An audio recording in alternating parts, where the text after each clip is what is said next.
Tanner, whenever you're ready. Alright, Tim.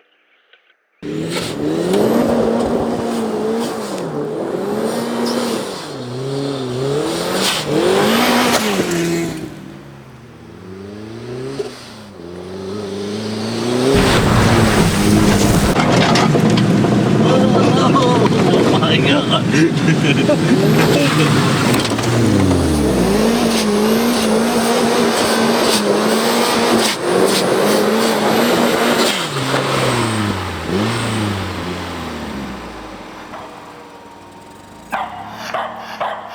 Look at him. Where's Matt? Look at him. Turn around. Turn around. Back that thing up. Yeah. That's my boy. Like what? Just my actual shop? Yeah, just show me around.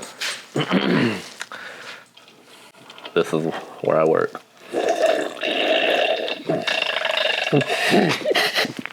Silas, say hi. Yeah, this is Oswald.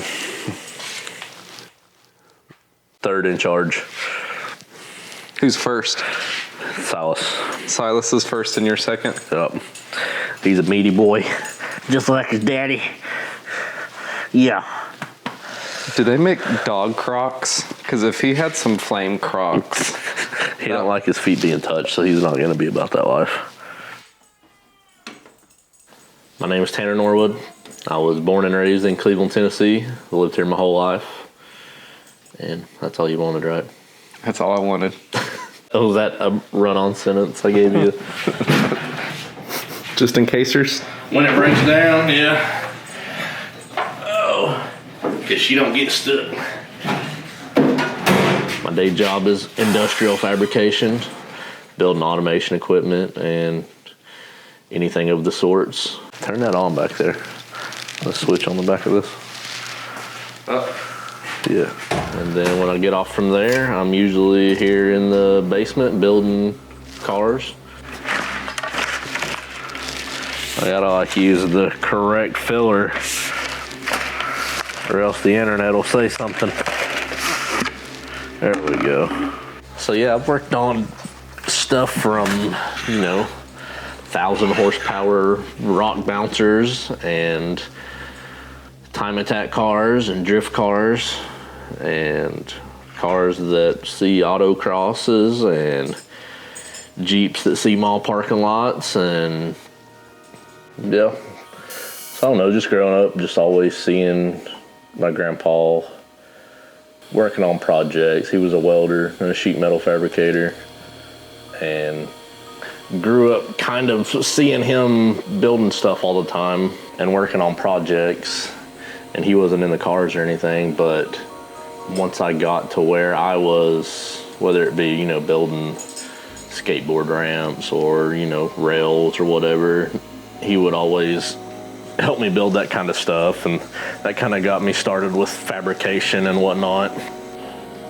I went from that to my Jeep, and then it really took off, building parts and customizing stuff. And then it got to a point to where I didn't need his help as much.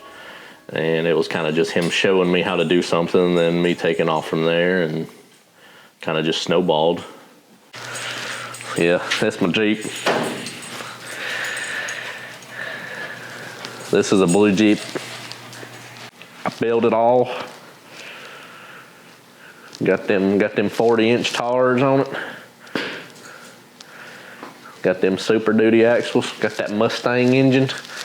That F-250 transmission. Got that dang big money transfer case over there. That was about a month's paychecks right there. I cut that sumbitch right in half. And I welded her back together with the grace of the sweet Lord. I was like Moses when he parted the sea.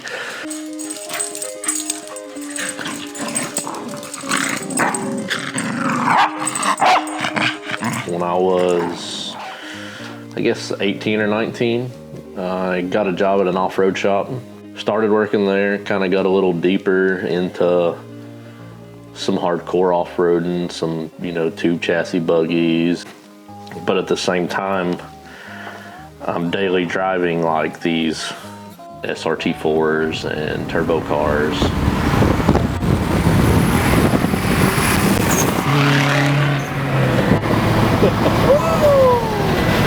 Like my main thing is this off-road stuff, and I'm using these cars to get from A to B, but still have fun with them and still modify them too. That kind of sparks another fire to just messing with imports. And I still have my Jeep during all this, and it still gets love here and there, but for a good, I don't know, 3 or 4 years, it's all import stuff. It finally gets to where it's just all Miatas is all I'm really messing with. Here's one of the first Miatas. Meat gang. My friend Matt took this picture. That was after it was slammed. And then we got this here. Oh yeah, tell us about your first cover. That was my first cover. That's what put me on the map. Those D's. That kills me. That's like the shittiest ever. I wish you'd have never even took that picture because it looks so bad. Here we got parts. And lots of them. For projects coming up and projects that have already happened, and there's about 3 Miatas worth of parts in here. Torque spec. How many Uggas was that? A few. More than 2. I wanted to build an off-road Miata to kind of mesh my two of my automotive hobbies into one build. One car in particular, the Gambler 500 car that Jesse Combs drove in one of the Gambler events was like awesome. It was on some like factory Miata wheels, some 14s, and it just looked insane. So that really put the wheels turning of kind of how I wanted to lay the car out, specifically around those tires, the 28 TSLs. So that's what I did. I built a front winch bumper for it, put a little UTV winch in it, built a swing down rear tire carrier that has a rack integrated in it. I built some rock sliders for it, which I've still yet to see any other lifted Miata have, and I designed them to where it's all tied in. I can lift the car up on the lift using those. They don't flex at all. They're pretty cool. And within 500 miles, I got hit head on and it totaled that car. It's all I've ever used since I was a boy. It's all my grandpa had.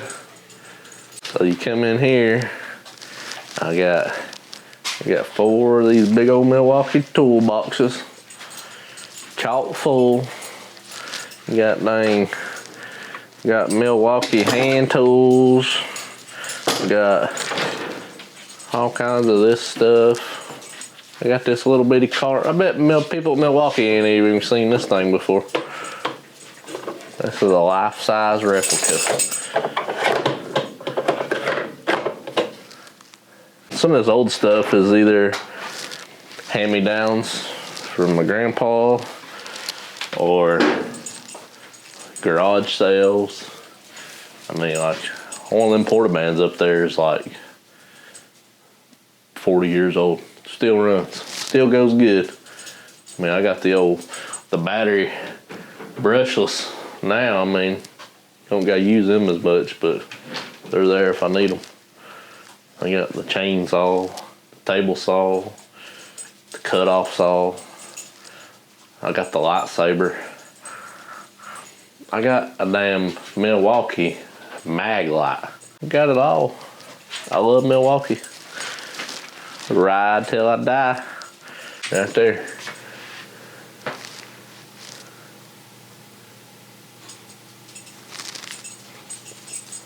By God. It took me quite a while to find a replacement chassis and to swap everything over and get it back to where it was. and start to enjoy it from there after all the headache of, you know, dealing with insurance and remaking parts and tearing the other car apart and swapping over the parts that were good onto the new car. But in the end, it worked out good. I went from a supercharged NB to a turbocharged NB, and it made 240 horsepower.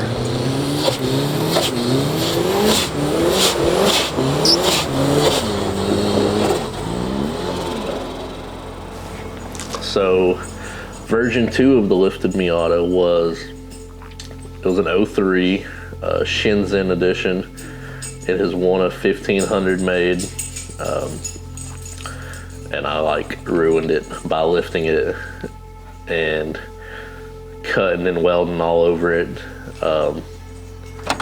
It's got a Garrett GT28 60 RS, a long runner, tubular manifold, Mega Squirt 3, a lot of stuff that I've built for it. Built a roll bar for it, swapped in some special edition Miata seats from another car. So a lot of people point out that the intercooler's in a horrible place, but this car is just made for like beating down dirt roads. It's not a rock crawler. I'm not gonna be bouncing it off rocks. I mean, unless I put it in the ditch or something, the intercooler's fine. So you got one of these boys right here.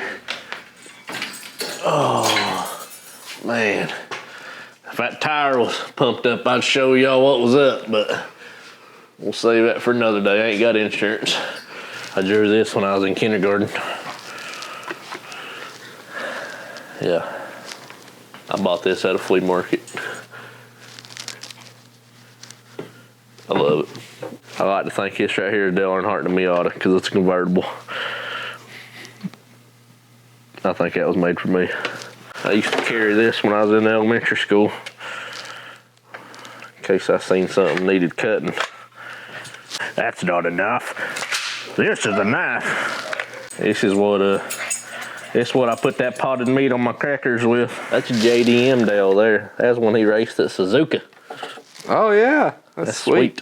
Shout out Tyler Weathers for buying that for me. It's my spirit animal. R.I.P. Number 3 on the track, number 1 in our hearts. I'm gonna get emotional.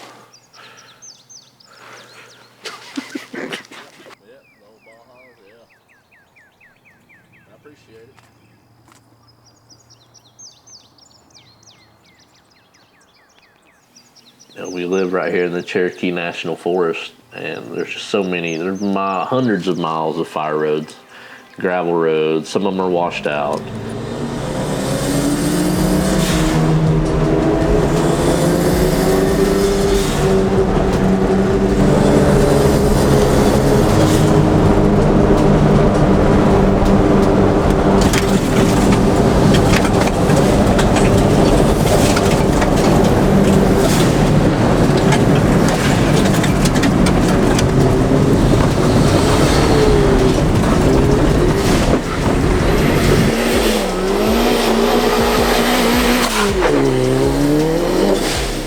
I've done the off-road stuff in Jeeps and side-by-sides and dirt bikes, four-wheelers, pretty much everything. And there's nothing like driving a vehicle that's meant for the street and driving it as fast as you do on pavement, but off-road.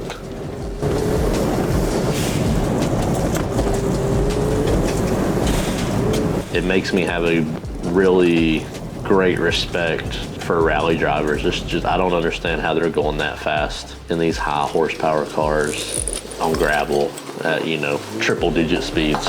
Because I mean, that car at 40 miles an hour on gravel road, all it does is spin. You get in the boost and it's breaking loose no matter what gear you're in.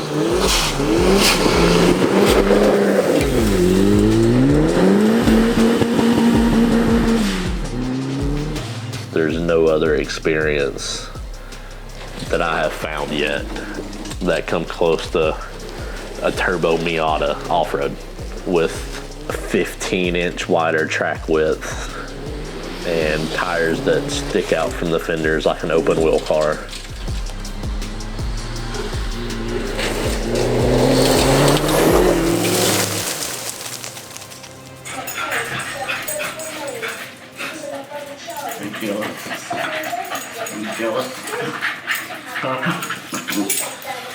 The part I enjoy most is just building it. Like all the work, all the late nights, and like blood, sweat, and tears and money out the window. Once the build's over with, I feel satisfied with everything, and it doesn't bother me to part ways with it or to let it sit for months at a time, like while I work on something else. And I think that's hard for a lot of people to understand, like how I can spend so much time and effort into building something and then just let someone else enjoy it. But once something's done, I've already been building the next project in my head for, months.